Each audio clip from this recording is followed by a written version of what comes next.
to welcome St. Timothy friends and family to this video interview with our new priest, Father Evan Simington. We're excited to get to know him a little bit, and we've received a lot of questions that you have sent in. And so hopefully, in the midst of COVID, we can't do this in person. And a lot of you would probably have already had Father Evan over for dinner, knowing most of you. And so at this point, it's a great opportunity to get to know him. So Father Evan, welcome. Well, thank you, Matt, so much. I'm so glad to be here. I'm very grateful for this assignment, both for my bishop, Bishop Stephen Lopes, and for the willingness of Bishop Kevin Van and the hospitality of Monsignor John to make my my assignment here and my arrival go so smoothly. It's been great arriving here.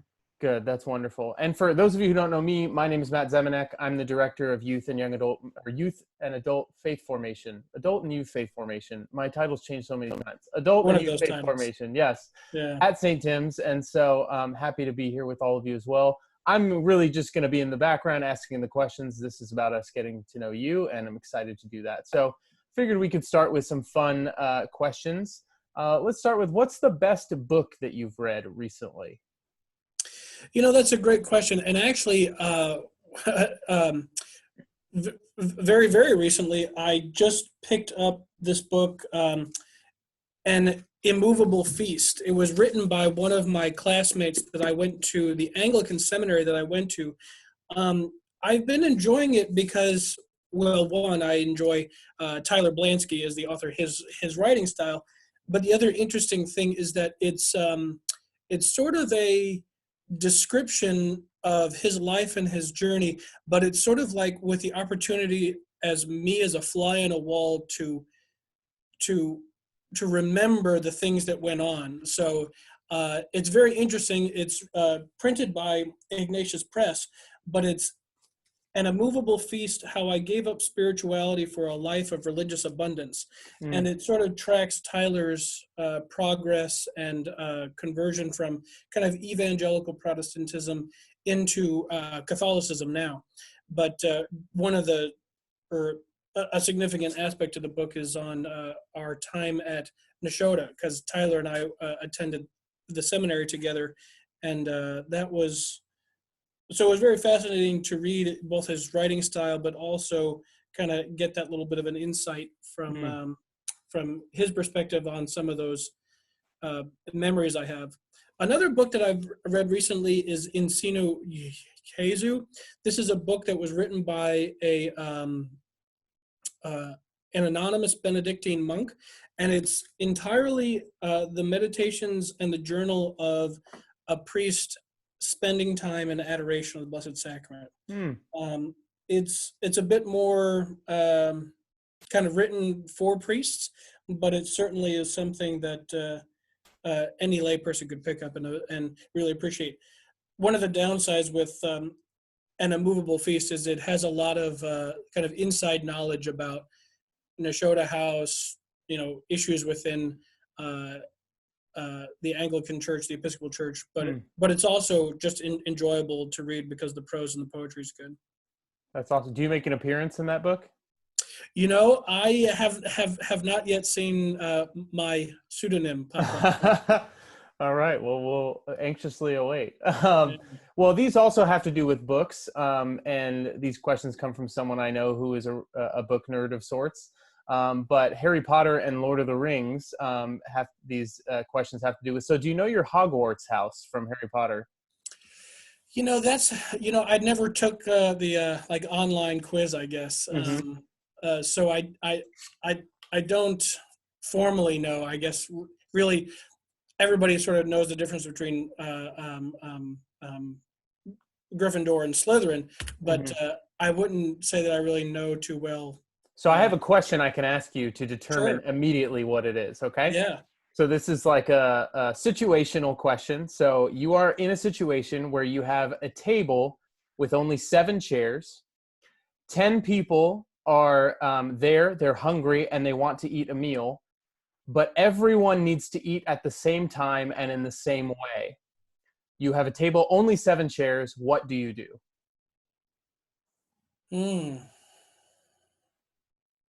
That's a good question.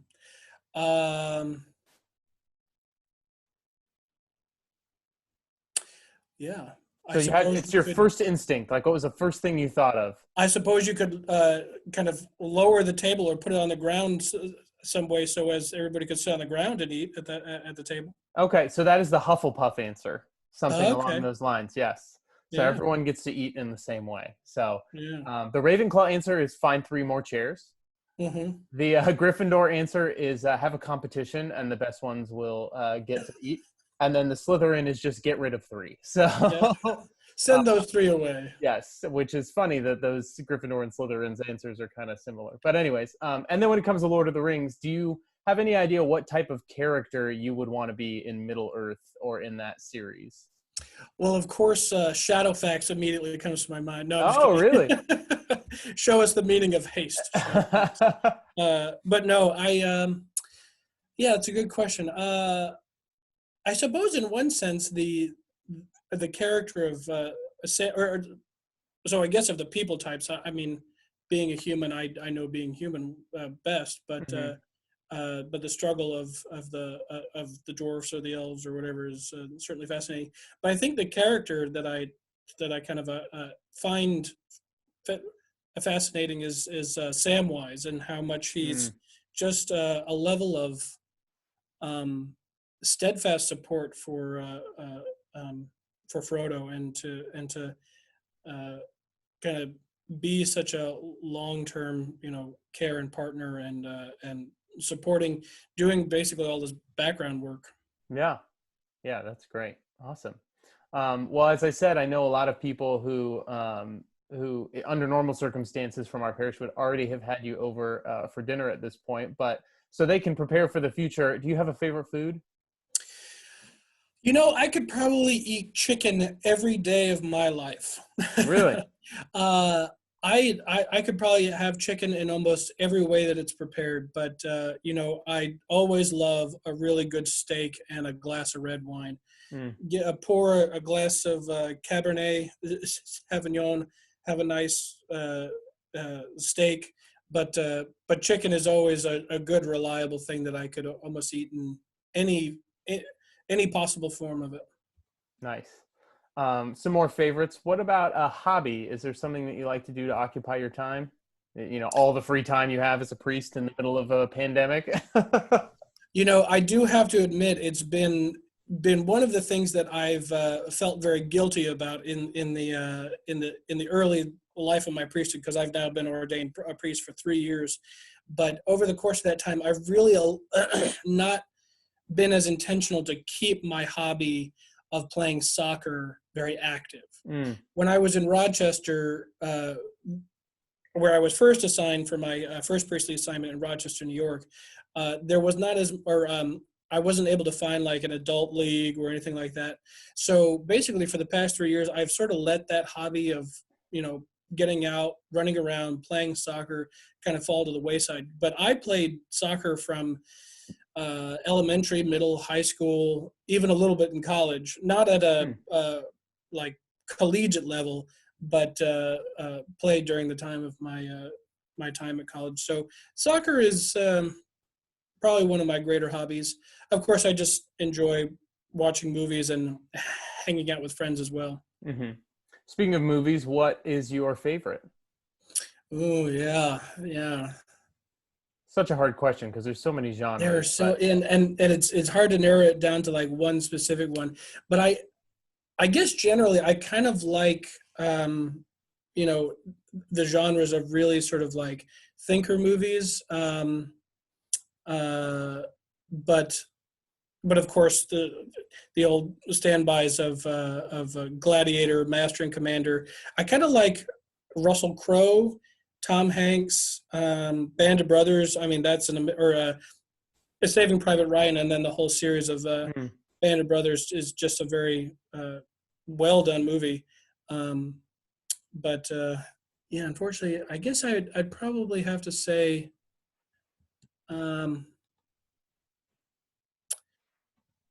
One movie that I really do enjoy is American Hustle. It has Christian Bale and Jennifer Lawrence and a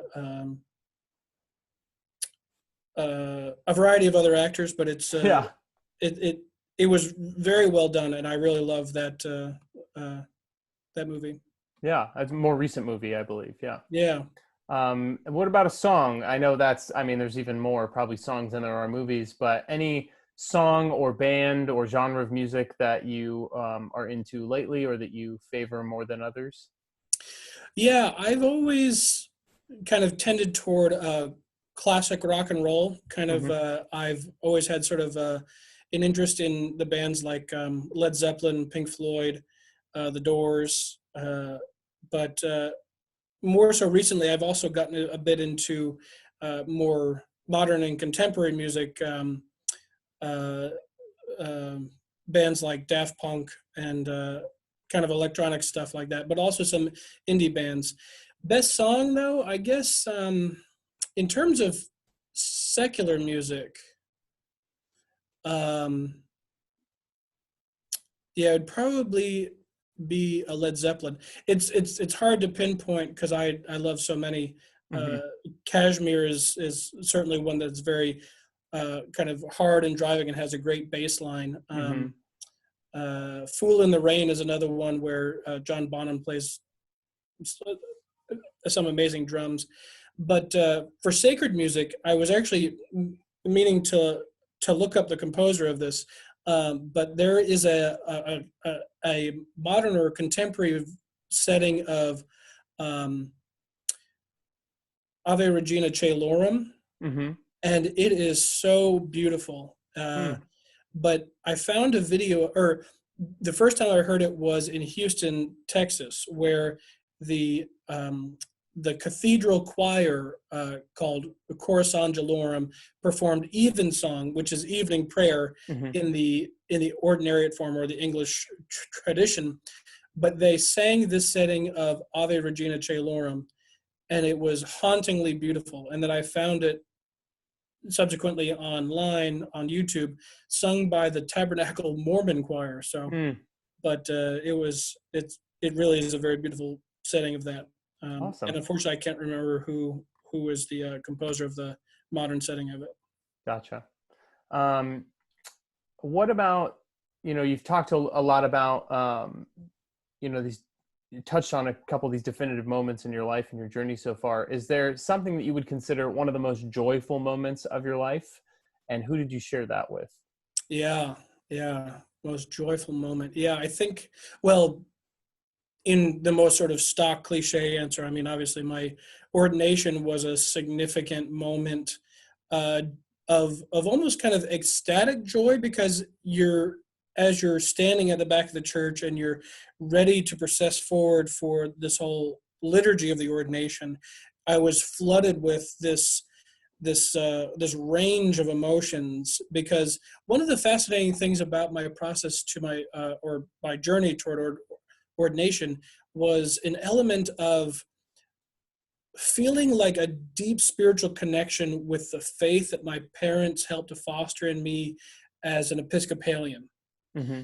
and the spirituality of growing up praying in that liturgical way that quite similarly like a lot of us Catholics Hmm. are very used to, but then going to an Anglican seminary and having all of this knowledge and experience and personal relationships sort of flood into my life, but then going through this sort of sad transition to leave a bit of that to join the Catholic Church. It was a joyful experience because I had this memory and this history of thought of thanksgiving for all of these points of connection to my Anglican spirituality, to my parents, to the relationships I had made. But now in this sort of changing direction in the Catholic Church as an ordinariate priest, and having these elements of the liturgy and spirituality as a part of it was just uh, it obviously brought me to tears, but that was certainly a very joyful moment I can recall. Mm. You mentioned a little bit about your upbringing and your family. What's your family like brothers, sisters, nieces, nephews? Yeah, so I have my father, Bruce Simington, and then my mother, Marcia Simington. They are very, very faithful people, very, very hardworking. They have very strong Protestant work ethic. that they, even though they're both retired now, they're so immersed and connected into the community that even when I try to get them to like fly to Rochester or fly to California, they're like, well, who's going to serve at church on Sunday? I'm like, well, somebody will do it. You don't have to be the one that does it. You guys are retired. But they're very, very faithful. They go to church every Sunday. They serve in so many different capacities. My father has always been a wonderful provider. My mother, an excellent homemaker, as well as times that she's had to work outside the home. And then I have an older sister who is 4 years older than me, and she lives in Florida near where my parents do. And she and I, well, let's see, we grew up the majority of our youth in Florida before I ended up, moving on to go to school in Tallahassee, school in Wisconsin, moving around the country. But she has really just been a very deeply emotionally grounding person for me, always helping me to realize and recognize love of the family, and she has just been a great support for me. She has a son, my nephew Robert, and he's also my godson, and he just recently turned 18, and so he is graduated from high school and is now working, but he's a great young man. And then I have an older brother who is actually a half-brother from my father's first marriage. His name, my sister's name is Sharon, and my half-brother's name is Keith. He's married to his wife, Melanie, and they have 3 boys, but they live in Georgia. Since my brother Keith is about 10 years older than me, he and I didn't have as much constant interaction when we were young. But now that we're both now that I'm in my mid-30s, I'm 34 years old, and my brother and his wife, Melanie, are kind of getting into that middle-age point.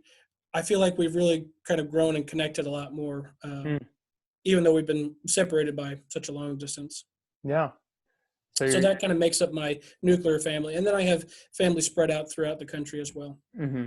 Gotcha. So youngest of 3, one is a half brother, and all nephews. Yeah, that's right. Yeah. I am very blessed to have been asked to be a godfather for one of the members of my congregation in Rochester, and they have this beautiful daughter, Anna Louise. So she is the first little girl in my life that I'll be able to hopefully keep that connection with over the rest of my life. So. Oh, that's awesome. Can you talk a little bit more about, your upbringing, where you grew up, what faith looked like in your home, and maybe just kind of up until graduating from high school, just kind of that period of your life? Yeah, that's a good question, because like I said, with my parents, being so strongly rooted in their sense of work responsibility and faithfulness to church, church was a regular aspect of my life. However, I wouldn't say that it was the kind of thing that really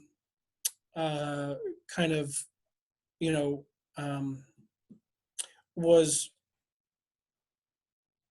constantly present in the household. It was the kind of thing that we were always ready to go to church. There might be occasional things that we would go to, but it's not like we were sort of praying the rosary every night. Because again, as Episcopalians or as Protestants, a devotion to the Blessed Mother or something would not be as common as that.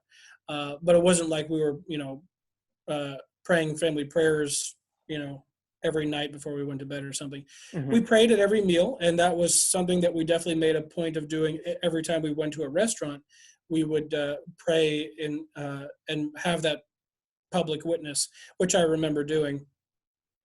And so growing up, I was born in Georgia, and then we moved to Long Island, New York for 3 short years before landing in Florida. And so by the time I was 8 years old, we were living in Florida, and I lived in Florida basically till my mid-20s. But being there in Florida, we were a very active family. So my sister played a ton of softball. She played soccer, very athletic. She was also involved in JROTC in high school. And so she would go to tournaments and competitions for drill and performance, these kind of things. But I played a lot of soccer. I played a little bit of football. But that was one of the kind of competing factors in my life. Was we were doing all of this stuff throughout the course of the week, school, then practice in the evenings, and then sometimes when it come around to the weekends, there'd be a soccer tournament that maybe I would be going to or my sister would be going to, which kind of put a bit of tension on church life, on attending services, but. Nevertheless, my parents were still always very faithful to say, this is an important thing that we need to get back to doing. So throughout elementary, middle, and high school, I would say school and athletics were the sort of predominant things that kind of took up my life, grounded with that kind of experience of attending church on Sundays. Gotcha. And then where did you go after high school?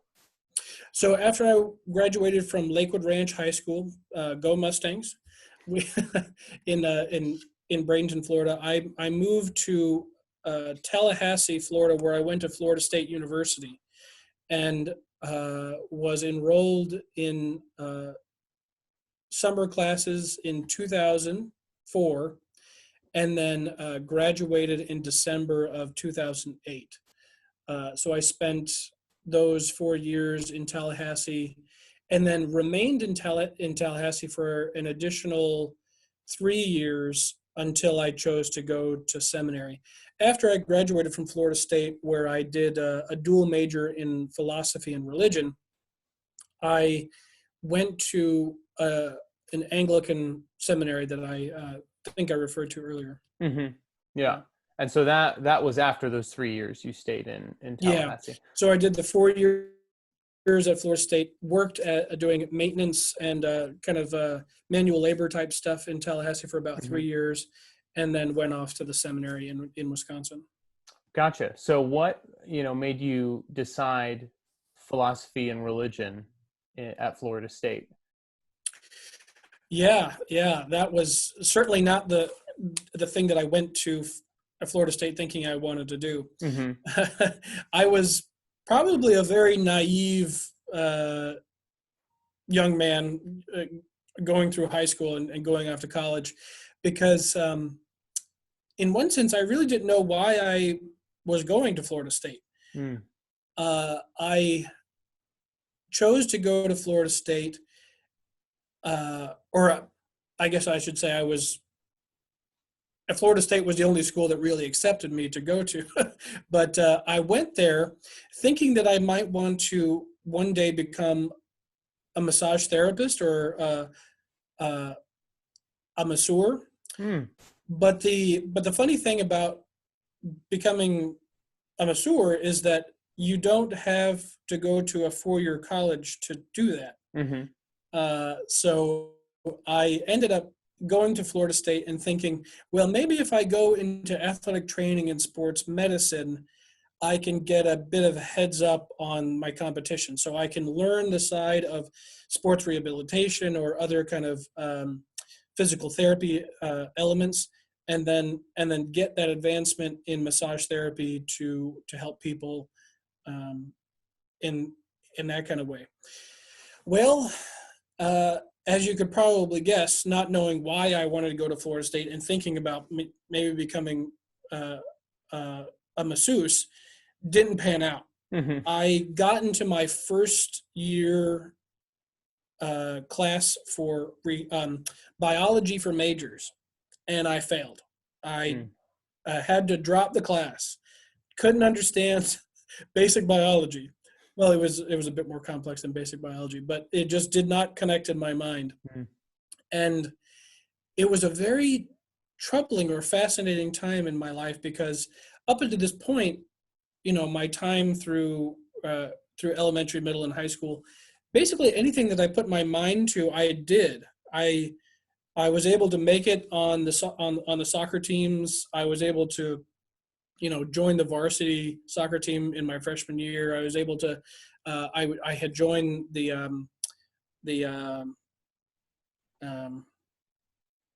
what do they call? I joined the Key Club.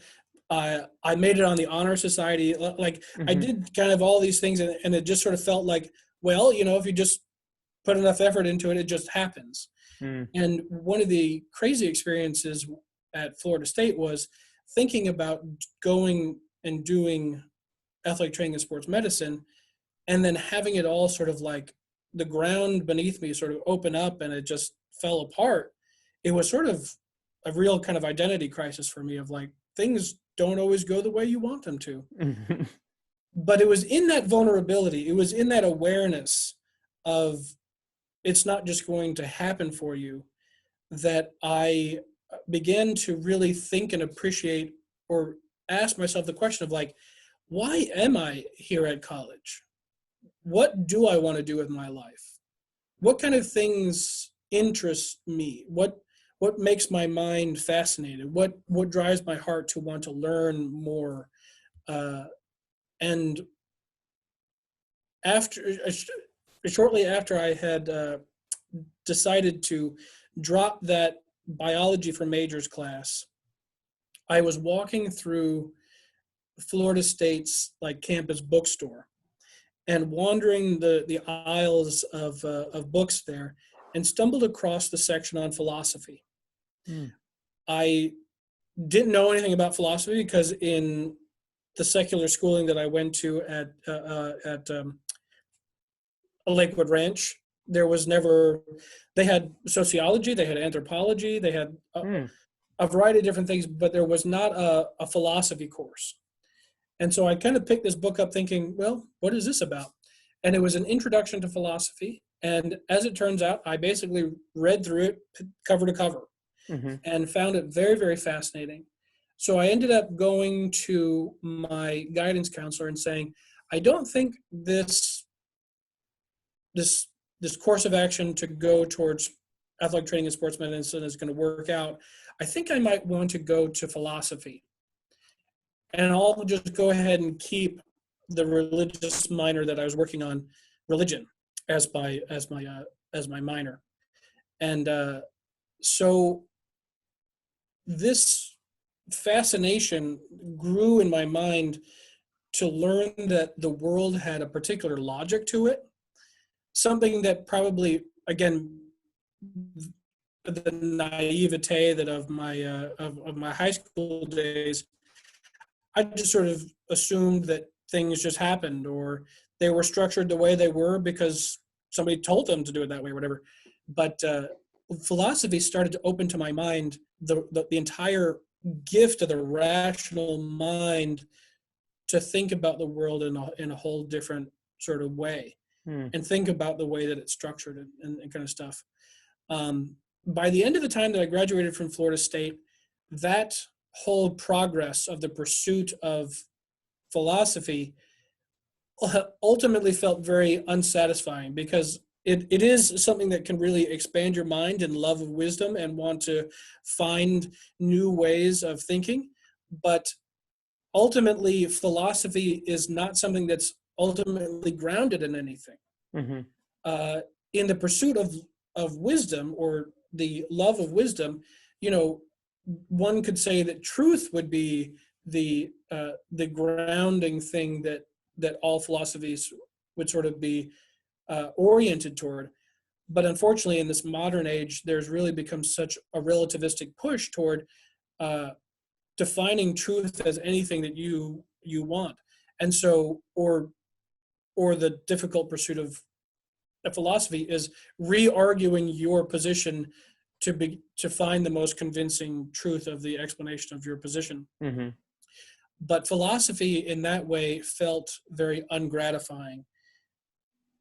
And yet theology then was able, as I kept going through my religion minor, then it became the a dual major.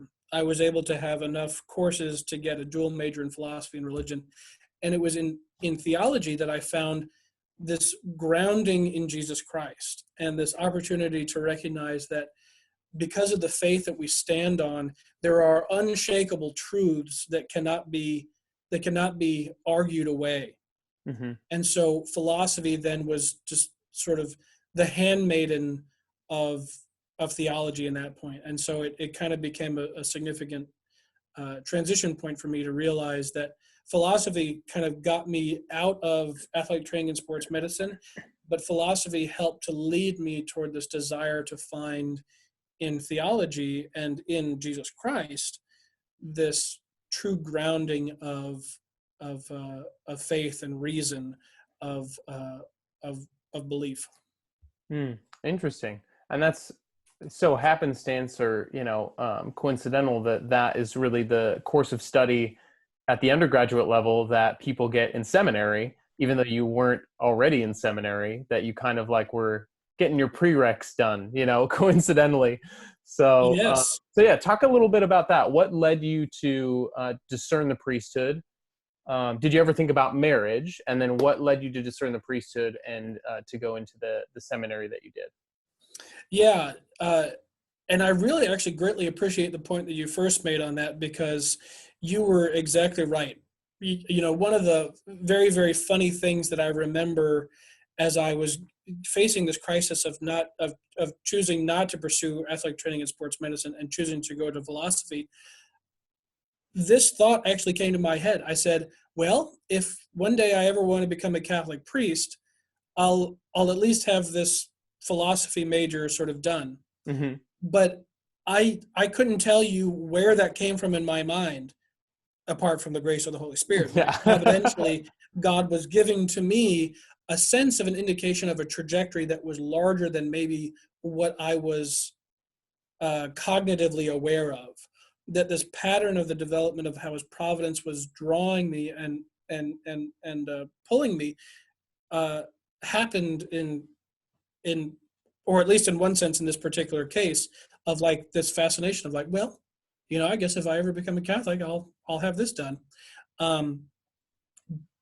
But the other significant point of connection between this realization of not being able to pursue athletic training and sports medicine, and then this interest in philosophy and my mind kind of getting expanded, was also simultaneously happening as I was becoming more and more immersed in my Anglican community, in the Episcopalian church that I was attending. Mm-hmm. So it was this perfect storm of this confluence of all of these different issues. Arriving at Florida State, not really knowing why I want to be there, experiencing the failure, but then experiencing this enlightening of my mind, as well as this simultaneous growth of faith and companionship in my Anglican and Episcopalian group, and then also serving at the liturgy of the Episcopalian Church that was really coming together at a head to sort of say, well, maybe you're not called to be a masseuse, and maybe you're not really called to be a philosopher, but everything else that God has sort of been placing in your life up until this point might be pointing you to the service of His church. And it was, I remember when I started to really have this question in my mind, I approached the Episcopal priest who was serving at the Episcopal University Center in Tallahassee, a great man who has made just a significant impact in my life. His name is Father Bradley Page, who was a single man in the Episcopalian Church. It's most common for Episcopalian priests to be married, but this man, Father Brad Page, was a single man, and although there isn't a technical form for celibacy, he was, for all intents and purposes, living a celibate life. Mm-hmm. And he exemplified to me this really grounded life of faithful Christian discipleship. A very smart man, a very spiritually deep man, a very relatable, personal person. And I went to him one day after I had kind of experienced all this trauma of being rejected from the School of Athletic Training and Sports Medicine, after, thinking about philosophy, thinking about theology. And I said, I think I might want to become a priest. And he was very kind enough. And he said, you mean you want to go to seminary? And I said, what seminary? So I didn't know anything about the process of going off toward the process of getting ordained. But he was very gracious and very kind to keep working with me, fostering the sense of discernment in me, helping to slowly educate me toward, the standard steps of pursuing a vocation. But step by step, he was probably, I have a number of very significant priests in my life, but Father Brad Page was one of the guys who really helped to sow that seed of desire for the priesthood. Of course, in this time, it was a desire for the Episcopalian or the Anglican priesthood. As things went on and developed, I started to really kind of change or shift gears toward the Catholic priesthood, but that was sort of the origin part of starting that journey. And then, so you went off to seminary in Wisconsin. Yeah. In that seminary you've mentioned, and you were there for how long? I went to Nashotah House Theological Seminary for 3 years, where I did a Master of Divinity. Mm-hmm. And actually quite similar to the experience of going through Florida State and experiencing all of this confluence of all of these significant events. Nashotah House was another area of intense spiritual formation to really foster in me a greater awareness of theology and the problems that I had with the Anglican and the Episcopal Church and their views on a variety of different things that helped to sort of solidify me more toward my process toward conversion to the Catholic Church. But it was also an entire intense spiritual formation in the pattern of prayer and the act of learning, of worshiping, and of working and of service. So Nashotah House for 3 years was kind of a crucible of discernment. Yes, yeah. So you decide then that you want to be Catholic. Was there any particular moment, teaching, discernment moment that you were like, the truth is here and not here, or anything that really wrestled you to the point where like, no, I know I want to become Catholic, and not only that, a Catholic priest? Sure. I'd say one of the significant events for me toward the Catholic Church and toward the Ordinariate was just the offering and the opportunity that Pope Benedict XVI created in 2009 of the calling together of Anglicans. He wrote this document called Anglicanorum Cedibus. It's a apostolic constitution that was created to help provide a means or an instrument for Anglicans or Episcopalians or various forms of Protestantism to come into full communion with the Catholic Church and keep and maintain elements of their liturgical life, their liturgical spirituality, while yet being fully Roman Catholic. Mm-hmm. So it's this opportunity to convert, enter into the fullness of the Catholic faith, come under the office and the see of Peter, Pope Benedict at that time, now Pope Francis, and then, but yet continue to worship in a way that's consonant with what we as Anglicans or Episcopalians kind of remember. That was certainly one significant moment in my life that really pushed me toward the direction toward the Ordinariate priesthood. But well before this time, another very influential and significant priest in my life, I suppose I should point out too, Father Michael Petty and Father John Wallace were two priests that helped to. Father Michael Petty engaged me in a one-on-one directed study during those 3 years after I graduated from Florida State and before I went to Shoda House, that he and I were reading the church history. We were reading the early church fathers. We read St. Athanasius on the Incarnation. We read John Calvin's Institute of the Christian Religion. We read St. Thomas Aquinas' Summa Theologica. And but his deliberate process of sort of walking me through a very reasoned explanation about the origin of our faith fascinated me, because again, as an Anglican priest, Father Michael Petty was, he would provide for me the sort of explanation of the origin of these kind of things. And then he was a very liberal arts educated sort of professor. So it wasn't any sort of controversy for him to sort of say, well, this is the Anglican position, and this is maybe the Presbyterian position, and this is the Roman Catholic position. And we could sort of look at all of these and kind of evaluate them honestly. But it was there at those opportunities, especially when I read St. Athanasius's On the Incarnation, that I found a significant pivotal turning point in my life that showed to me an origin of Christianity that was so grounded in the desire to know Christ fully, that was not impacted by the debates of the Protestant Reformation.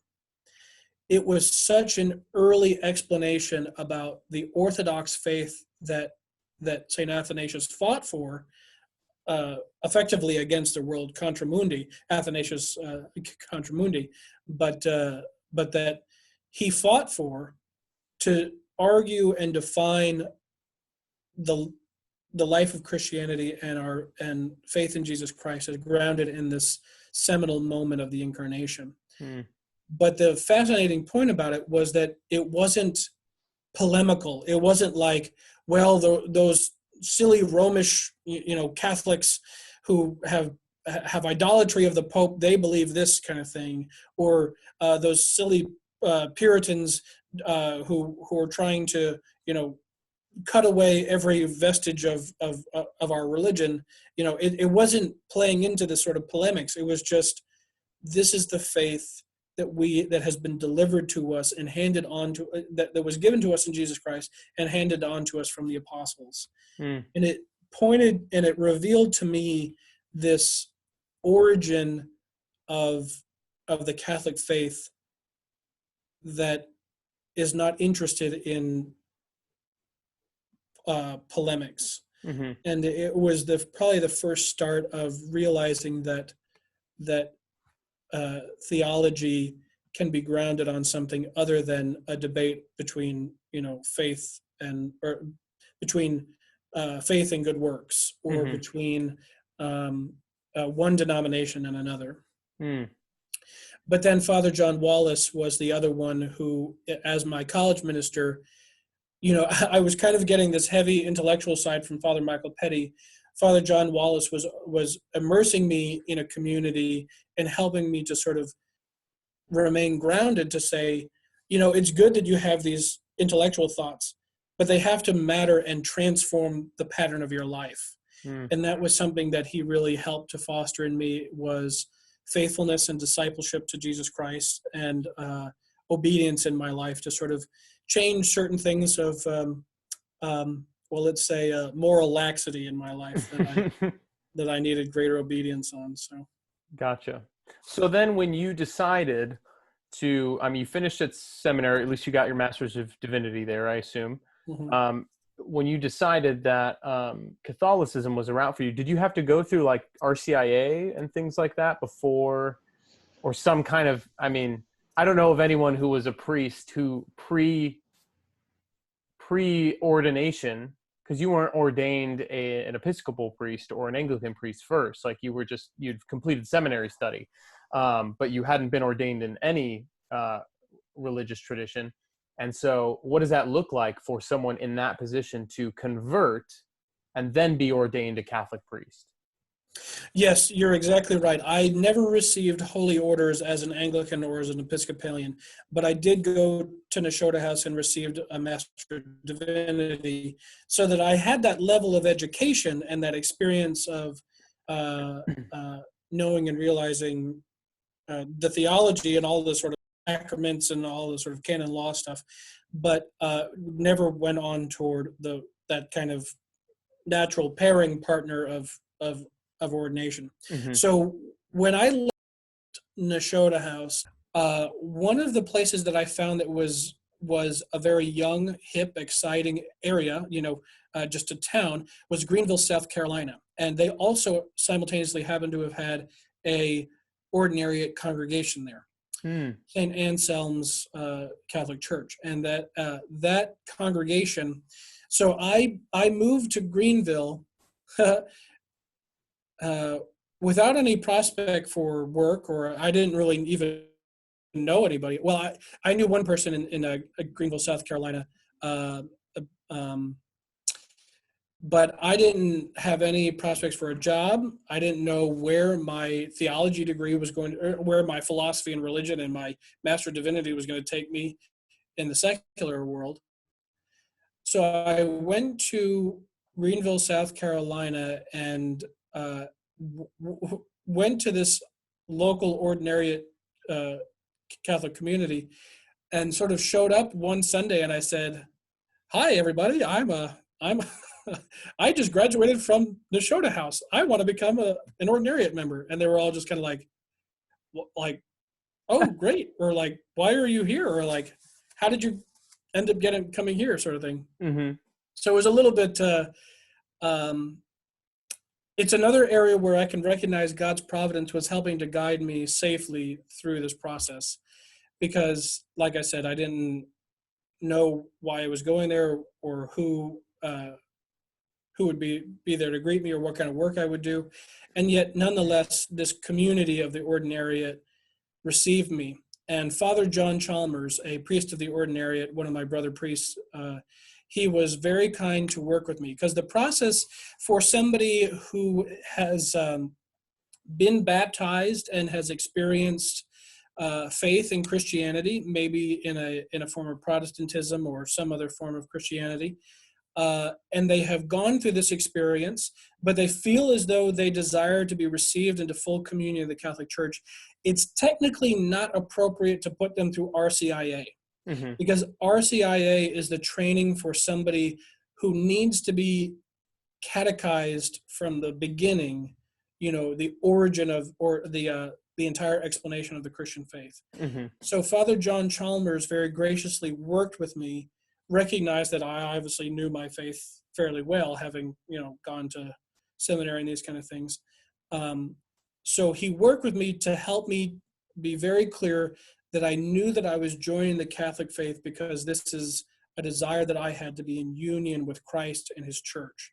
Not because I was mad at the Episcopal Church and I needed to get away from them and I was angry with the things that they had done, but that I was firmly convinced in my mind of the fullness of the Catholic faith, my fullness of my desire to be united to Christ in this way, and then that was the sort of motivating process. So Father John Chalmers and I met for a variety of meetings. We talked, we kind of spoke about things. He also could sort of begin to tell or see that that hanging chapter of my life of Nashotah House, where I had done all this formation and theological studies, was sort of hanging out there as like, well, what are you going to do with that? So he confirmed and received me on October 5th of 2014. So I graduated from Nashotah House in May of 2014, and I settled into Greenville, South Carolina, and I was confirmed and received into the Ordinariate, into the Catholic Church on October 5th. But as we kept working through this dialogue and discussion about what was kind of happening in my life, he was the one who very much helped to support me to get in contact with the chancery and the governing office of the Ordinariate to petition and say, we have somebody who's a candidate who would like to become an Ordinariate priest. Yeah, so that was a very sensitive time, because it was something that I just didn't. I was really kind of flying by the seat of my pants and just sort of relying on God's grace to help provide for whatever he was going to do in the midst of that. And because of Father John Chalmers and a variety of the other priests in South Carolina, Father J. Scott Newman, Father Christopher Smith, Father Richard Tomlinson, these priests really helped to give me a grounding in a sense of pursuing a vocation. That's wonderful. So then you have maybe like 2 or 3 years before you become a priest. Was that all just you initiating that process with the governing body that you mentioned, and then maybe doing like, a pastoral year, or then being ordained a deacon and then a priest? Did it happen pretty quickly? Yeah, that's a very good question, because actually, in one sense, when I moved to Greenville, I only lived in Greenville for 10 months. I didn't even stay there an entire year before I was sent down to St. Mary's Seminary in Houston, Texas. But in one sense, and again, this is a little bit of that sort of element of providence, that comment I made earlier in my life about, well, if I decide to become a Catholic priest, I will have this philosophy thing sort of under my belt. Looking back in hindsight, I realized that the actual trajectory of my spiritual formation and my education has mirrored almost exactly the same pattern or formation that a Roman Catholic seminarian goes through. Doing 4 years of philosophy in the minor seminary, doing some explicit theological introduction. I was doing the one-on-one theology course with Father Michael Petty. Of course, I went to the Anglican Seminary and did the Master of Divinity, but then I lived in Greenville for the course of like 10 months, and that's basically the extent or the amount of time that you would do for a pastoral year, when a seminarian has gone through the course of his studies and then is assigned to a parish for a number of months to kind of experience. I was working in a Catholic parish in Taylor's, South Carolina, that's very close to Greenville, called Prince of Peace, and I was sort of effectively doing this sort of pastoral year, and then they sent me down to St. Mary's, where I did 2 years of additional Roman Catholic theology, or kind of explicit training in all of the unique parts of Roman Catholic theology. Because one of the good things about Nashotah House, with much like Father Michael Petty's training, was that Nashotah House was a very liberal arts kind of form of education, very classically Christian way of approaching discussions of theology. So we had a systematics course where we clearly talked about what a Lutheran or Presbyterian sort of idea about a systematic approach to sacraments or ecclesiology, or how to interpret this, the Bible. But then we also, just in the same class, would talk about the Roman Catholic approach to how to understand the sacraments, how to understand the church, how to interpret the Bible. So that experience, that liberal arts kind of education, gave me a very well-grounded sort of frame of theology, that when I went to St. Mary's, they were really able to give me just the very significant parts that we didn't discuss, like Roman Catholic canon law, elements of church history in the Second Vatican Council, the formation toward celibacy in the priesthood, because again, Anglicans don't really have a process for celibacy in their presbyterate, in their priestly ministry. So that formation toward celibate life was another significant component of my life at the seminary at St. Mary's in Houston. Gotcha. And so you're ordained a deacon after that, and then a priest. When did those two things happen? May 31st, 2016, Bishop Stephen Lopes, who had been ordained or consecrated a bishop, the first bishop of the Ordinariate, of the personal Ordinariate of the Chair of St. Peter. He was consecrated on Candlemas, February 2nd, 2016. On May 31st, 2016, I was a part of a group of 3 guys. We were the first group of men to be ordained by this brand new bishop, by our bishop of the Ordinariate. I should say, as a quick comment on that, as the development of the Ordinariate has, started in 2009, that Pope Benedict made for the world, it only arrived in the United States in 2012, but because of the growth between 2012 and 2016 in the United States or North America, Pope Francis said, "You guys are doing so well. You're really helping, and you're growing, and you're evangelizing others. You need to have your own bishop. And you need to have your own liturgical text. You have to have your own missal of the way that you pray and offer Mass."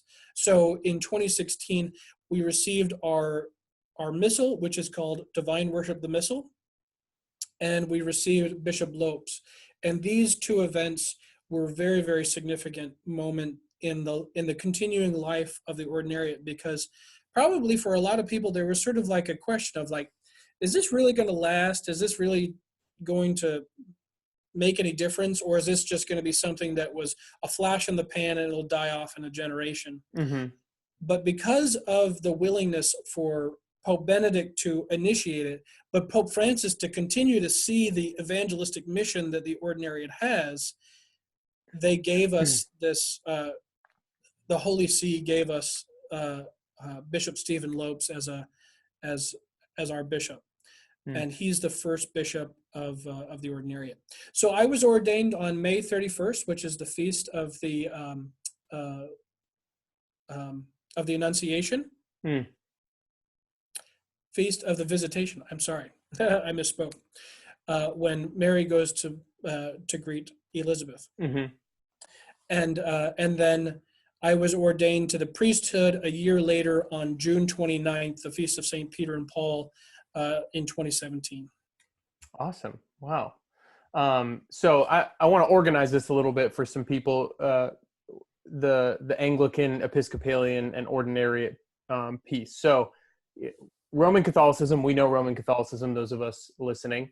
The Anglican Church is the Church of England that Henry VIII decided to be the head of when he wanted to divorce his wife in, I think, 1600s. And then the Episcopalian Church is basically the realization of that Anglican Church in America, because there was some obviously division between Great Britain and America in all of the whole Revolutionary War thing. And so Episcopalian is kind of like very similar to both, but kind of rooted in that Anglican tradition as well. But you, being a priest of the Ordinariate, you are not a priest in the Catholic Church in the sense that you belong to another rite. We have a lot of rites within Catholicism, like the Byzantine rite, the Melkite rite, all these Eastern rites. But you are a priest of the Roman rite, of a particular form of the Roman rite. So we know maybe the Tridentine or Latin form. We know the ordinary form, which we celebrate at St. Timothy's. And the Ordinariate, maybe in tradition and practice, is kind of in the middle, would you say? And it's the Ordinariate form. So we have Ordinary, Ordinariate, and Latin or Tridentine. And there may be some others around the world that fit, but it's all within the Roman rites. You're a Roman Catholic priest who is just worshiping or celebrating Mass under a slightly different form. Is that correct? Yes. All that correct? Yes, and actually I really liked your entire description of it all, because one of the things that might be confusing that I was repeatedly using in my description of previous things was that I was kind of using Anglican and Episcopalian in a synonymous way, which for certain people who don't know some of that element of the history of the division between these two might not get the nuances. So I use them synonymously, but your description is exactly right. So Anglicanism stems from the Church of England, the cause of the separation, the schism from the Roman Catholic Church. But then at the time of the War of Independence, those Church of England or Anglican church members needed to prove their fidelity, their patriotic status, and not be, monarchs. So that the Anglican Church in America then had formed into the Episcopalian Church, so to create that kind of separation. Yes, yeah. But that was a great explanation. And then, now in terms of the Ordinariate and the Catholic side, because I am 100% a fully Roman Catholic priest. And as many of you have seen me on daily masses or Sunday masses, I celebrate our mass in the ordinary form, what we offer here at St. Timothy's. So I'm fully valid priest who has the faculties to be able to offer the ordinary form of the Catholic Mass, but I am also I am a part of the Ordinariate. So in that unique form or that expression, I also offer, as Matt was saying, this Ordinariate form. And the reason we call them forms in the Western Rite, we have the extraordinary form, or the Latin, or the Tridentine, the extraordinary form, we have the ordinary form, and then we have the Ordinariate form. The reason we call them forms is because they originate from the Latin West. So we attribute all of the origin of our liturgical practice to Peter, to Rome, to the source of authority, to the apostolic origin of St. Peter and Paul. But for other rites like Maronite, Melkite, Mozarabic, or Syro-Malankar, Syro-Malambar, all these other forms or all these other rites, they owe their liturgical origin to the different apostolic areas of where the apostles brought the liturgy to them. So that's the reason why there's a difference between Eastern Rite and Western Rite. But within the Western Rite, we have these three unique forms. So the difference that I would probably say between, although for a certain level of the casual observer of the liturgy, if you were to come to Mass at Saint John Henry Newman and see the Ordinariate form of the Mass, on initial blush, on your initial experience, you might think, wow, that's very similar to the extraordinary form. Some of the significant differences being that we speak in the vernacular, so we speak English at Mass. But then there are other elements that might seem a bit more traditional or ritualistic. So the style of the vestments that we might wear, there are certain elements that we maintain that are kind of partially similar to the extraordinary form. Are you ad orientem in that form?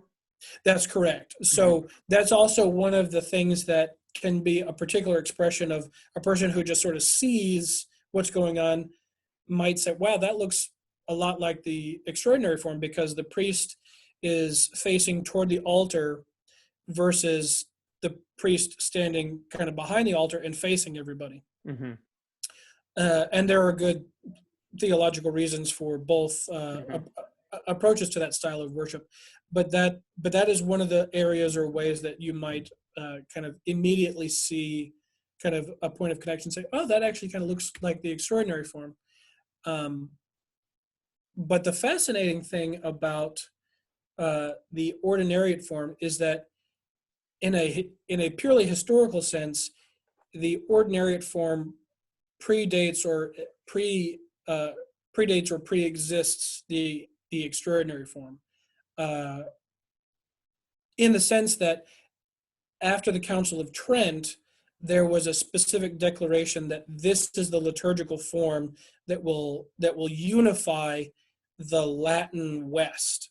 Mm-hmm. So at the time of the Council of Trent, there was a declaration that anywhere that the Latin that the Roman Catholic Mass was offered, if it was in the United States, or if it was Japan, or if it was Alaska, or if it was Russia, wherever the Roman Catholic Mass was offered, it was that form. Mm-hmm. But actually, before the Council of Trent, there was this existing practice of what would be called the Sarum Use, or elements of the English Catholicism, or the English practice of how to celebrate Mass, that predates before Henry VIII split, before Thomas Cranmer, kind of reformed the liturgy of the Church of England, and before the Council of Trent declared that form would become the normative thing. So that's a little bit of historical minutia that maybe not everybody's going to be all that fascinated in, but it is something to recognize that the ordinariate form is a form proper to itself. Mm-hmm. So it's not just the extraordinary form in English, which sometimes a lot of people will criticize and say, oh, those silly ordinariate Catholics, all they want to do is say the extraordinary form in English. That's, well, in one sense, it's uncharitable, but in another sense, it's historically inaccurate, because because there's actually a proper nature that the ordinariate form of the Mass that we celebrate is unique into itself, and is not just a kind trying to sort of replicate the extraordinary form in English.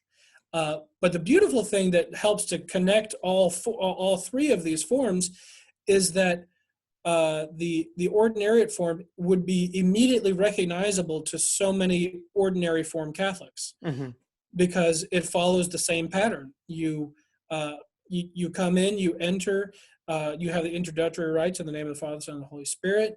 You go through the process of the collect and all that sort of stuff. Then you have the reading of the sacred scripture.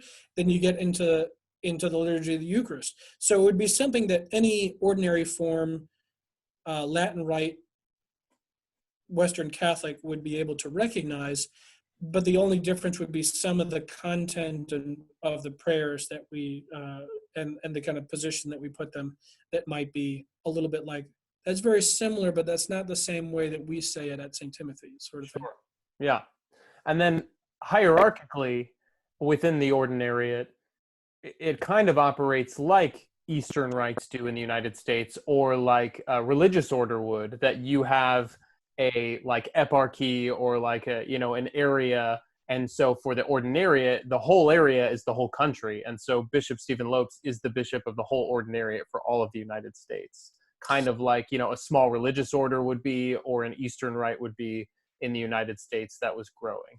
Correct? Yes. Yeah, that's actually a pretty good description. So I think so one of the things that can very easily get into the weeds with a lot of people, because this is a fairly complex canon law structure of the hierarchy of the church. But one of the easiest ways to understand it is that the Ordinariate is effectively created to be like a diocese, that unlike the Diocese of Orange that covers a particular area or geographical space, where this is the churches that make it up, and Bishop Kevin Van is the bishop that oversees that particular area. The Ordinariate is non-geographical in the sense that it covers all purpose of the service of Bishop Lopes serving this geographical this territory for the unique mission of the ordinariate form of the Mass and the spirituality that we have. So yeah, just like Matt said, there's kind of the unique element, like a religious order has the charism of wanting to provide the service in the charism of that community. Like if any of you know the Norbertines or in this area, or you might know the Dominicans or the Franciscans, those communities have particular religious charisms that becomes the thing that sort of make up their the significance of their life. In one sense, the Ordinariate has the unique charism or the evangelistic mission of helping to serve by the form of the Ordinariate form and the liturgies and the things that we do. So we're helping to provide that unique evangelistic or charism, but then we also have a singular bishop. So even though I'm here in the territory of the Diocese of Orange, my bishop is Bishop Lopes. I still have to, obey what Bishop Kevin Van says, and I have to be courteous to him, not only because of respect to him as a bishop, but also out of that fraternal love for him as a pastor of the Catholic Church. But I work in this area, but my bishop is Bishop Lopes. So like a religious community would have a superior, or a Eastern Rite might have an eparchy in this particular territory, they're kind of working in the same vineyard or field or territory, but doing a slightly different kind of aspect of the mission or the charism. Gotcha. So hopefully we got a ton of questions about that in the Ordinariate, and I hope that answers all of them. If you have more, please, let us know. But I want to get into some of these final ones. When it comes to you becoming a priest, especially a Catholic priest, how did your family respond to that, being Episcopalian? Because they're still Episcopalian, correct? They are still Episcopalian. And I have to say, just like there have been any variety of different sort of things that I can look back and providentially say, God helped to guide me through some difficult things, I have to say that I can definitively say that the Holy Spirit has helped to guide my mother and my father to see and recognize and appreciate the vocation that I've received from God. Because initially it was something that was very troubling to my father, sort of in a particular, or in a unique way, almost a sort of like why are you abandoning the faith that our family has had, and the faith that I've been trying to raise you up in? My mother, who also is obviously very much devoutly faithful to her Episcopalian faith, was similarly concerned, but she had a little bit more of an initial sense of like, well, I can see that God, like, I may not fully be able to wrap my mind around exactly what he's doing, but I recognize that this is what God is calling my son to do. But over the course of time, since I first kind of started talking about going into the Ordinariate and these sort of things with my family, I can tell that they have seen and they have been impacted by the grace of the Holy Spirit to recognize that that God has been giving me a particular vocation. And they have been very faithful to say, well, it's not exactly what I would have wanted you to do, but I recognize that there's goodness, and that this is the vocation that you've chosen, that God has given to you. Yeah. My sister is also Episcopalian, and she has also been remarkably supportive.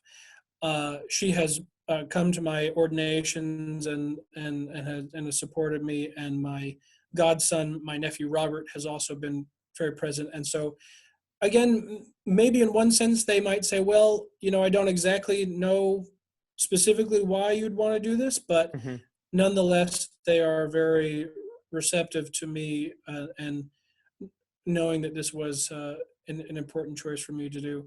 My brother actually, my half brother is actually a Catholic, so he very much is excited about this, uh, and but he is also very he's an ordinary form Catholic, so he goes to the local Catholic church in Atlanta, Georgia, and they offer the Mass in the ordinary form. So a little bit of the things that we do is a little bit weird to him, but he's always been very supportive and gracious to me. That's awesome.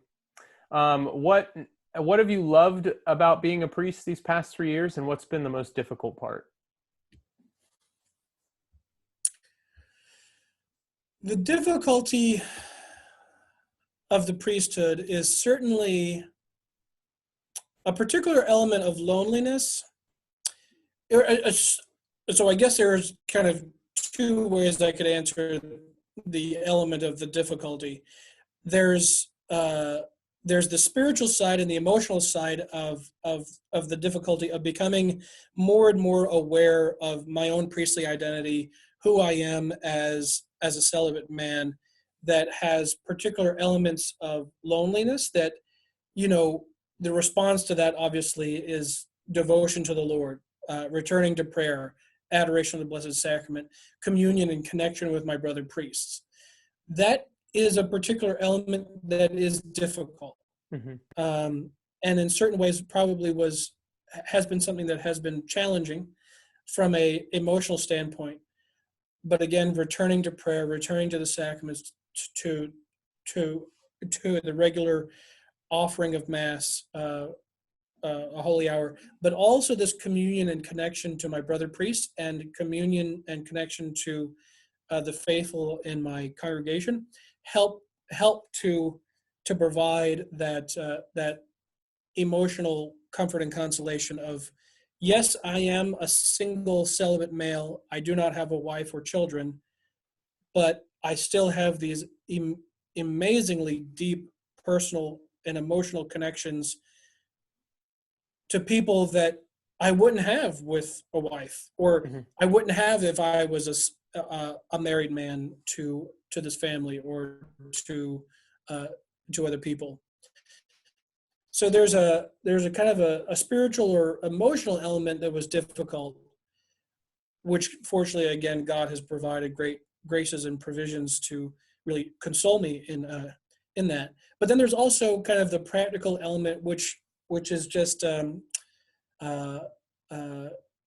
reality of administration. It's just kind of a pain in the butt to do paperwork and, telling people, don't do this or do that or whatever.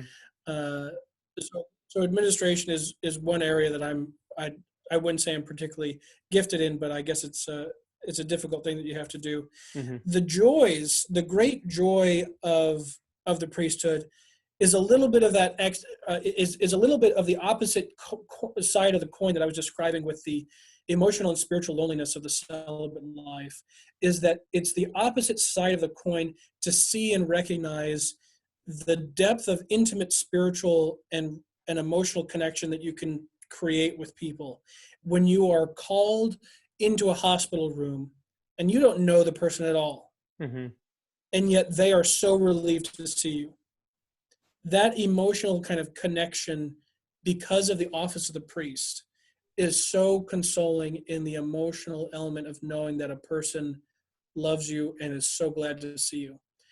The kind of opportunity to connect with a family at the moment of a birth and a baptism, at the moment of confirmation, of being together with couples when they get married, and then also the tragedy or the difficulty of helping to walk a family through death and a funeral.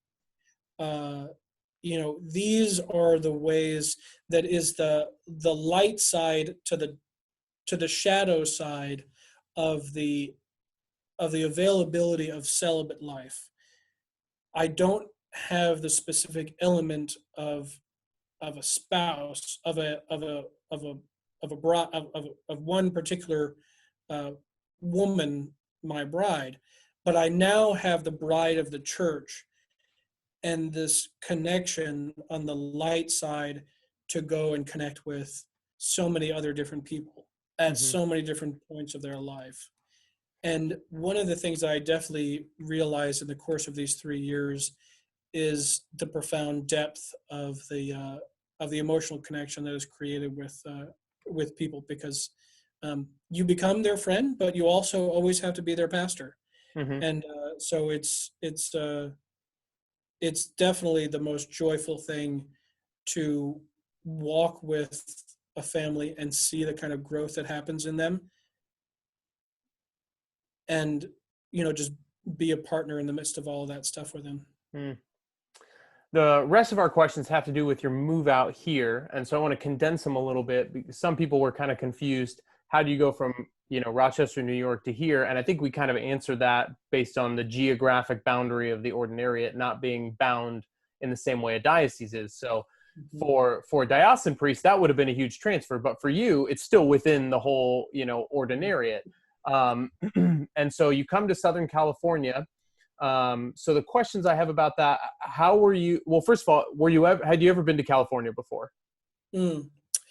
Yes, I had been here once, and again, this is another fascinating element of God's providence. Mm-hmm. Before I was ordained to the priesthood, I took. You're required by canon law to do what's called a canonical retreat. Mm-hmm. Canon law requires that you take a retreat in preparation before ordination to the diaconate, ordination to the priesthood. I chose to come to California because I knew and I had a personal relationship with my predecessor at Saint John Henry Newman, whose name is Father Andrew Bardis. I don't know if any of you have met him, but he's a priest in this area who's helped with the Norbertine preparatory school for boys, has helped with Saint John Henry Newman, and has just kind of been around the area. Yeah, and he's also a priest, right, in the Ordinariate form, and he's married with children. That's right. Yeah. He's more present in Irvine, California, but he's married to his wife, Laura. I hope her. Maybe we don't commit to any more names. Yeah. He's married to his wife, and he has some children. But I chose to come out to. I'm pretty sure it's Laura. I chose to come out to California to kind of connect with him because Father Bardis and I went to the same Anglican Seminary at Nashotah House. We weren't at the same time. He was a couple of years before I was, but I wanted to create that connection with him and get to know him. And I had no idea that I was going to be assigned to Laguna, Niguel, or Irvine, California in the future. So I had been out here once to go on that canonical retreat.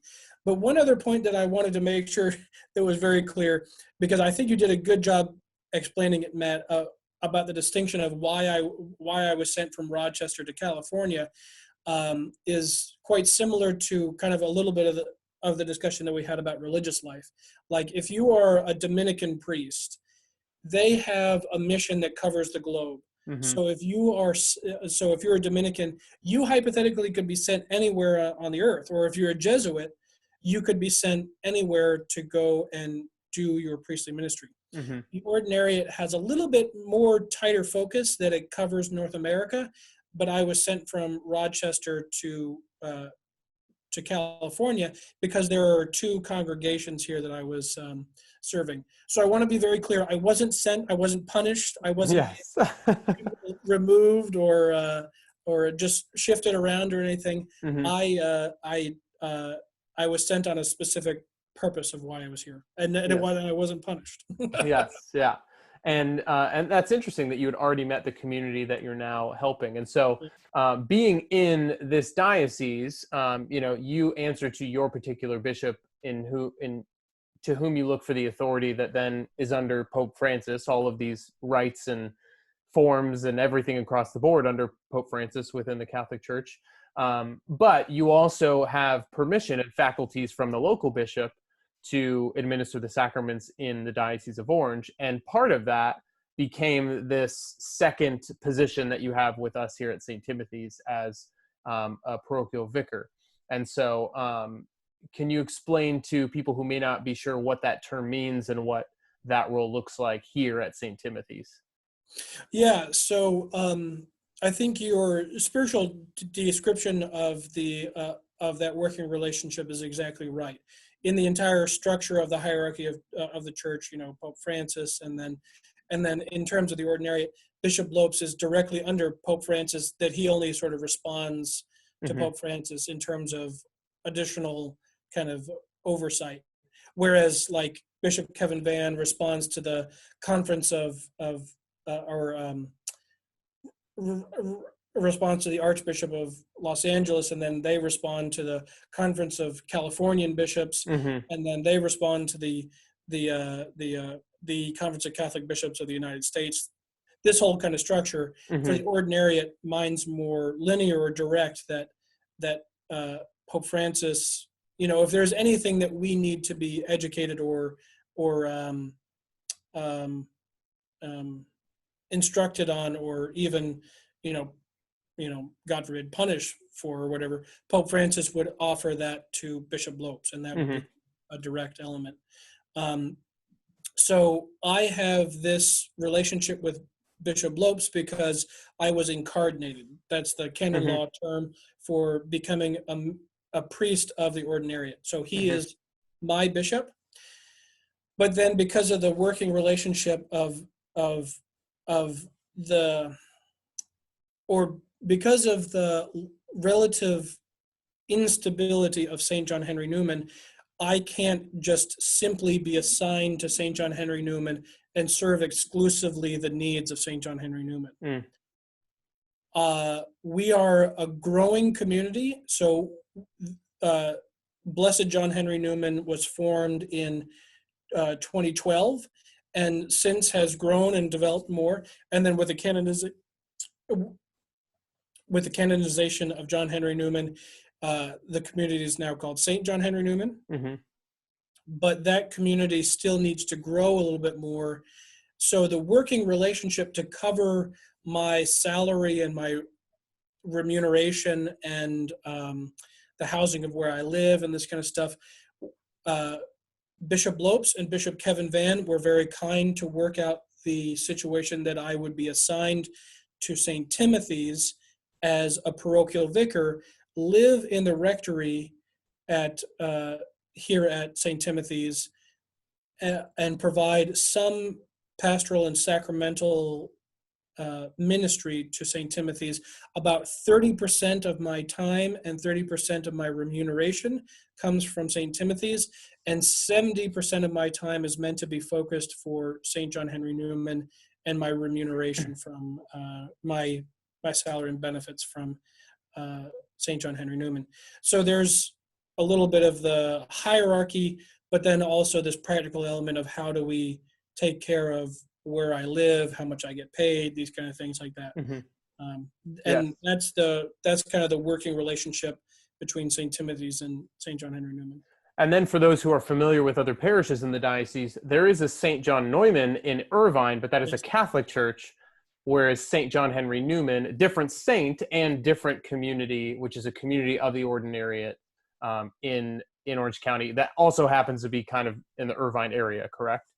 Yes, that's right. I've experienced a couple of questions already about that confusion, and Saint John Neumann is a separate saint, an American saint actually, whereas Saint John Henry Newman was an English gentleman baptized and raised in the Church of England, and then converted to Catholicism, and was named a cardinal, and then has been canonized. But so perfect saint to name a community of the Ordinariate after, because he was kind of one of the origins of that kind of motion, from Anglicanism into Catholicism. And actually, that's a really great historical point too, because one of the things of the point so it might sort of sound like in a lot of the description that we talked about, Catholicism existed, and then the Protestant Reformation caused a schism, and then now in 2012, and the Ordinariate came into existence. But that's a great point, Matt, to realize and recognize that from the time of the Protestant Reformation, there was this whole dynamic and working out in the theological mind of Anglicans to ask this question.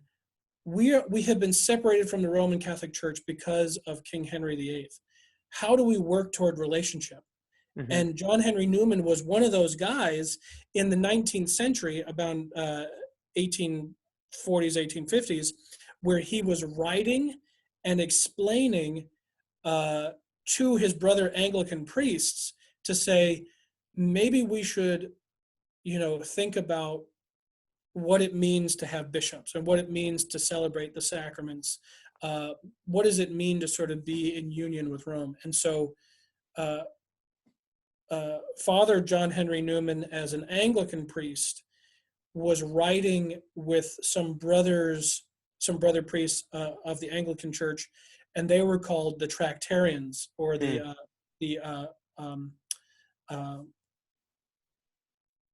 Oxford movement. And they were providing this kind of, they're called Tractarians because they would write these essays that they would sort of print up as tracts and hand them out to the laity, to clergy, and people could have this discussion about, oh yeah, what did John Henry Newman say about this, or what did John Keble say about this, or what did Edward Pusey say about that, kind of thing, and sort of have this discussion. But it came to a real significant point because John Henry Newman felt convinced that he needed to convert, and he writes about this in his spiritual autobiography, Apologia Pro Vita Sua, an apology for his life, that he argues and says that he needs to become Catholic. So one of the historical points of connection that I'm glad you brought this up is that all of this movement within Anglicanism since the Reformation has caused a lot of people to think about sacraments, theology, existence of the church. And John Henry Newman and the Oxford movement and the Tractarians really led to sort of a point, although it was the 19th century, has kind of laid the groundwork or the framework for seeing how people like myself, like other Episcopalians and Anglicans, might want to join and be reunited to the Catholic Church. Beautiful. So being vicar here, that word vicar, someone had a question about what that means kind of representative of, or like in the place of, I think is what it literally means. So it comes from the same word vice president. So when the president's gone, vice president's there. So kind of in an assistant capacity or representative capacity. That's the role that you have here at St. Timothy's, giving 30% of your time, 70% to your ordinariate community, Saint John Henry Newman. How many members are in that community? And this question also asks, why have they not been absorbed into local parishes instead? That's because they're in an ordinariate community. They're not just some very tiny Catholic church that's like, we're going to hang on, but they exist separately for a reason. So we know that already. But how many are in that community? And at some point, is there ever going to be, once COVID ends, an invitation to cross worship, us to go there, them to come here? Oh, absolutely. Yeah, that's a very good question. So John Henry Newman is, in terms of average Sunday worship, so we're a significantly smaller, congregation than St. Timothy's. We've been having between 50 and 60 people attend Mass on Sunday. In terms of families that are registered on our books, we have about 100 families. So it is significantly smaller. But I also get, and I can appreciate the question that you addressed a little bit, is why doesn't John Henry Newman just become, an ordinary form, parish or part of that kind of congregation? And the unique reason, or the specific reason why, is because Pope Benedict and Pope Francis have recognized that we have a unique ecumenical mission to provide an example to Anglicans, Episcopalians, and Protestants to say that there is a source for communion to be drawn back into the unity of the Catholic Church, but also keep and maintain elements of spiritual life and worship that isn't just merely the Roman Catholic Church saying, well, you can come back into the Catholic Church, but give up everything that you used to do before. Now you're just going to do like what we want you to do. Mm. It's this unique ecumenical kind of rapprochement. It's sort of like I acknowledgement that, well, this is one of the beautiful things that Pope Benedict wrote in the Apostolic Constitution Anglican Retreat, is that he says and he recognizes that elements of the English spirituality are gifts that need to be treasured and shared with a wider Catholic Church. So Pope Benedict and now Pope Francis have both agreed and said there's something good and worthwhile and spiritually enriching for the Ordinariate form Catholics to share with our brother Ordinary form Catholics, and that can be a source of enrichment. That can be a source of helping to appreciate and recognize the reason for the differences, an appreciation for the beauty of the different ways that we worship, but also kind of it maybe challenge our minds to say, yeah, that's interesting. Why do we do it the way that we do it? Mm-hmm. So it's mutually enriching, but it's also evangelistic. Yes. But then it's most fundamentally this ecumenical effort to create a system for welcoming people into the Catholic Church and welcoming them so that they also have a point of connection and saying there's something of value in your from your Protestant life that can be united to the Catholic Church. Yes. And then the other question that you said that I thought was a good one is, the times when we can kind of get together. So once all this coronavirus stuff kind of can blow over, any ordinary form Catholic, any Roman Catholic, either East or West, is permitted to come to the Ordinariate form and fully participate in Mass. It fulfills your Sunday obligation. You can receive the sacraments. You can, it might be a little bit different prayer-wise, but that difference doesn't mean that you're not allowed. The other thing is if a person from the Ordinary form likes what we do, they could also become a parishioner, a member. You can become a part of our pastoral council or finance council. I'm not trying to say that to kind of poach people, but to explain that anybody who is an Ordinary form Catholic could potentially participate in the life of our community as much as they would like to. Yeah. A lot of the members of my congregation of Saint John Henry Newman are quite familiar with the Roman Catholic parishes around the area of Irvine and Laguna, Niguel. So many of them probably come to any variety of different parishes, maybe to go for daily Mass, because Saint John Henry Newman currently doesn't have a daily Mass. So they naturally will go to Ordinary form parishes in the Diocese of Orange. But I also want to make sure that you guys know, if you'd like to come see what we do, you're always welcome to join us too. So when is that? When do you currently have Mass if people are interested in joining? On Sunday mornings, because of, again, the coronavirus situation, we're worshiping outdoors just like St. Timothy's is. But we have been given a great privilege or a great working relationship with a very generous Catholic lawyer in the area whose name is Tim Bush. He's actually a parishioner of St. Timothy's. He has a law office in Irvine that has a chapel in it called the Queen of Life Chapel. But we're using his law office and the patio there outdoors to offer our Masses on Sunday mornings at 10 a.m. So we could provide more information later about the actual address of the Bush firm, but we worship on Sunday mornings at 10 a.m. Gotcha. Great. So just two more questions, and maybe you could even wrap these together, so I'll kind of ask them and let you answer them how you would. What is your greatest goal for our community here at St. Timothy's? And is there any advice that you have? These might be part and parcel during this time. Any advice you have during this time of uncertainty and fear? How can we, continue to operate, during this time?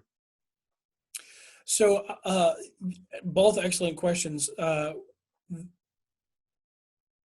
My definite goal here is the proclamation of the gospel, to help make sure that knowing Christ and Him crucified and the glory of His resurrection and the freedom from sin that He provides for us, that is first and foremost my goal as a Catholic priest, to help share that loving grace and God's mercy that He's given to us in His gospel. That happens, or that I will desire to execute that goal by being as faithful and collaborative to Monsignor John Urell. My working relationship with him is not that I'm the pastor. Mm-hmm. I am his vicar. I am a steward. I am somebody who helps to occasionally stand in his place when he is not otherwise present. So my goal is absolutely to work positively with him, as well as other priests of the Diocese of Orange, because as we've kind of been describing throughout the course of this whole conversation, the working relationship between the Ordinariate that covers such a large geographical territory, as well as the local specific areas like the Diocese of Orange, I need to help make sure that I'm working positively with my brother priests, because we're both Catholic priests. Mm-hmm. And we both need to help serve people by bringing them the hope of the gospel, bringing them the reconciling grace of God and His mercy, introducing them more and more into faithfulness to the life of the church and the communion of the saints. Mm-hmm. These are sort of general goals of the priesthood, but the specific ones here with St. Timothy's is definitely this desire to be a faithful servant of Monsignor John. And one of the things that Monsignor John has also tasked me to do is to work with Matt for confirmation, for youth faith formation, and if there's any ways that I can help with adult faith formation, I want to be able to help also execute that goal that Monsignor John has with us, to form our youth into growing into that personal relationship of knowing that Jesus Christ is our Lord and Savior. Mm. And then what was the second one? It was any advice for us, any closing words for this time of uncertainty and fear. How can we continue to serve others while protecting the health of our families and ourselves? I suppose this may not be very unique, because one of the things I do have to say is I've been very positively influenced by the online presence and the pastoral example of Bishop Robert Barron. He has put out any variety of different videos regarding this topic, but one of the things that I think he describes that is important and valuable to foster in this time is the acknowledgement that when things can be very easily taken for granted, we naturally take for granted that we can just go to Mass and we can do these kind of things, that when they're taken away from us, or this experience of them sort of partially being cut off or removed from that immediacy of that experience, is having to firmly stand upon the foundation that the principle of the Eucharist or the community life is grounded on. Because when we come to the Eucharist at church, or when we come to the sacrament of reconciliation, or we're united to the mystical body of Christ in the faithful of the church, when we do that normally, all that is desiring to have the firm foundation of the reliance of knowing that God is providing for us. And in this time, we may not be able to see all of the immediately gratifying things like Mass attendance, regular confession, being together in the community, but having to find that ground, or that firm foundation of knowing that my desire to be united to Christ is the only firm foundation or the only firm place where I can know that I will be able to overcome all of the challenges of the world. The challenges of a pandemic, the challenges of political craziness with a president or with a country, or protests or riots or whatever it might be, division, racial divisions, whatever it might be, to know that the most fundamentally saving grace is the personal relationship with Jesus Christ, and to take almost in a sense the absence of all of the things that maybe we took for granted, of how easy it was to go to Mass, to do these kind of things, to find in the regularity of prayer that personal relationship with Jesus Christ. That's the ground and the foundation that can help us to overcome the fear and the anxiety of political uncertainty, the fear and the concern about the direction and the instruction that bishops are giving, the fear and the concern about what the World Health Organization declares about cases of coronavirus. In that faithfulness and fidelity to Christ, that's the foundation where we have our faith, our hope, and our charity, to know that we have our hope for eternal salvation. In one sense, I realize that might sound nice, but it's not all that, temporally pleasing. It really is something that we have to recognize is a particular sacrifice that we're paying right now. And the sacrifice is for the care and the security and the safety of the health of our brothers and sisters who might be weaker than us, or those who are most vulnerable in the community. So there is a little bit of the difficulty of the hardness, of the sadness of being separated from the things that we know, and we get such joy from being a part of the Eucharist and the community with the Church. But now we have to sort of be very mindful and diligent to put that pressure on the formation of our spiritual life in dependence on Jesus, that can keep us grounded in the midst of all of this chaos. Well said. That's all the questions we've been sent, and so I would just ask you, Father Evan, is there anything else that you would like us to know about you? These have been some really great questions. I think I certainly want to do everything that I can to be as available and present to the needs of St. Timothy's, knowing that I do have this sort of artificial division of time, 70-30. But I do want to make sure that I am as clear to all of you as anybody else that I am one of your priests. And so I want to be, if there's anything that I can do to help you and your family, to connect with you, if there's any spiritual need that I can provide, I don't want you to hesitate and think, maybe he's doing too much time for St. Timothy's and maybe he needs to do more. Don't worry about that division of labor. I definitely just want to make sure to know that I want to help serve Monsignor John, and I want to help serve you and your families and this community as well. That would certainly be one important thing that I definitely want you guys to know.